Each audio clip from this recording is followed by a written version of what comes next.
स्वागत है आपका ब्रेक के बाद।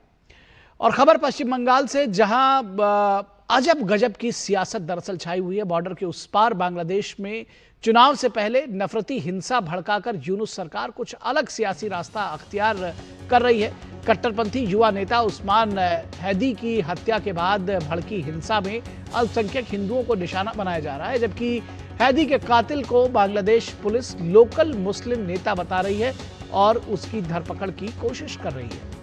लेकिन बॉर्डर से सटे मुर्शिदाबाद में टीएमसी के कुख्यात विधायक हुमायूं कबीर बाबरी मस्जिद बनाने के नाम पर सांप्रदायिक तनाव फैलाने की जुगत बना रहे हैं। कभी बीजेपी को वोट देने वाले को भागीरथी में फेंकने का दावा करने वाले हुमायूं कबीर आज टीएमसी से अलग खुद अपनी पार्टी का ऐलान कर रहे हैं। बीजेपी इसे मैच फिक्सिंग का आरोप लगा रही है, लेकिन मुर्शिदाबाद में हुमायूं कबीर ने डर का माहौल जरूर बना दिया है।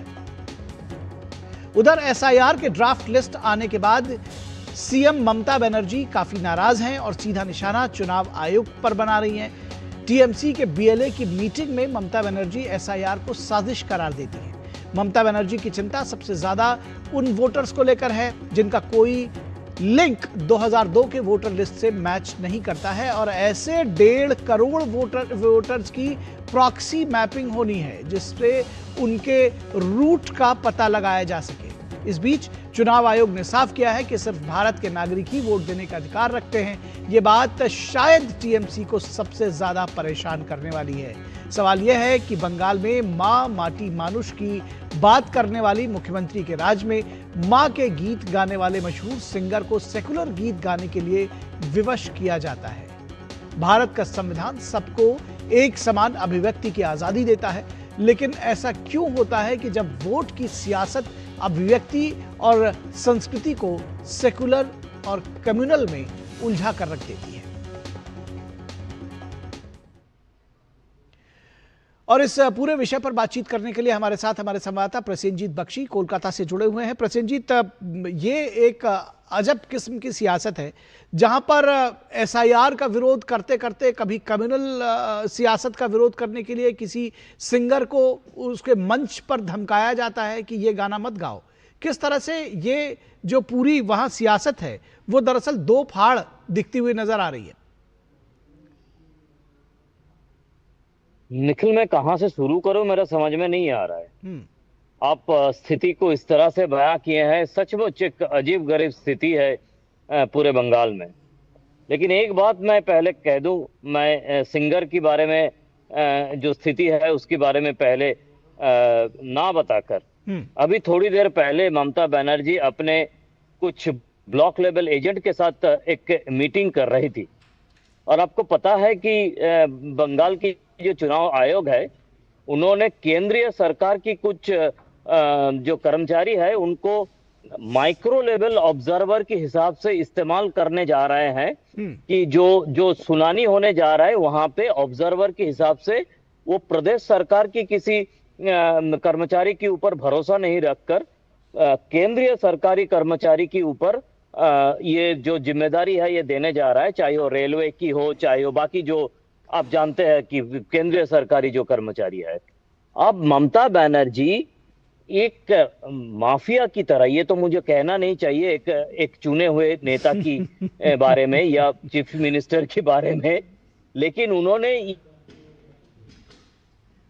जो मीटिंग है इसमें बता रहा है कि आप पता करो ये केंद्रीय सरकारी कर्मचारी की एड्रेस क्या है। आप बात को समझने की कोशिश करें।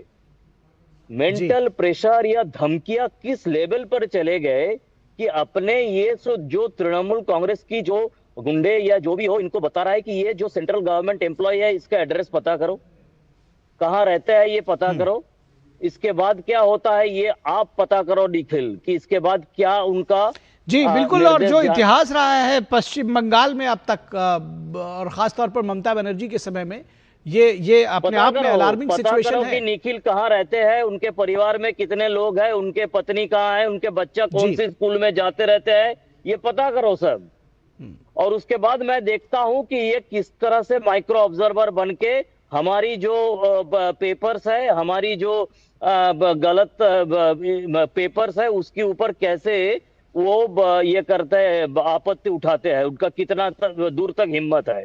जी जी जी, निश्चित तौर पर बड़ी जिसको ये कहते हैं कि भयावह स्थिति है। और भयावह है जो जैसा आप बयान कर रहे हैं, और जाहिर तौर पर चुनाव आयोग को एक्स्ट्रा स्टेप्स लेने पड़ेंगे। फिलहाल हमारे पास समय बस सीईओ ने इसके बारे में संज्ञान लिया है। पहली बात तुरंत मैं बता देता हूं, आपके पास शायद समय नहीं है जी। और दूसरी तरफ जो सिंगर है, वो सिंगर को बताया गया है कि आप सेक्युलर गाना गाइए। आप पूरे देश की जितने सारे सिंगर है या जितने सारे संस्कृति के साथ जुड़े हुए लोग हैं, इनके पास मेरे बंगाल की तरफ से हाथ जोड़ के विनती है कि आप खोज लीजिए कि सेक्युलर कविता क्या होते हैं, सेक्युलर गाना क्या होते हैं, सेक्युलर स्कल्पचर क्या होते हैं। और इस पर देश की जनता, बंगाल की जनता निश्चित तौर पर सोच रही है। और जाहिर तौर पर चुनाव में जिस तरह से चीजें होती हैं वो अपना फैसला लेगी जरूर, इस बात की सभी को उम्मीद है। बहुत शुक्रिया इस तमाम बातचीत के लिए। हमारे पास समय बस इतना ही। प्रसेनजीत बख्शी।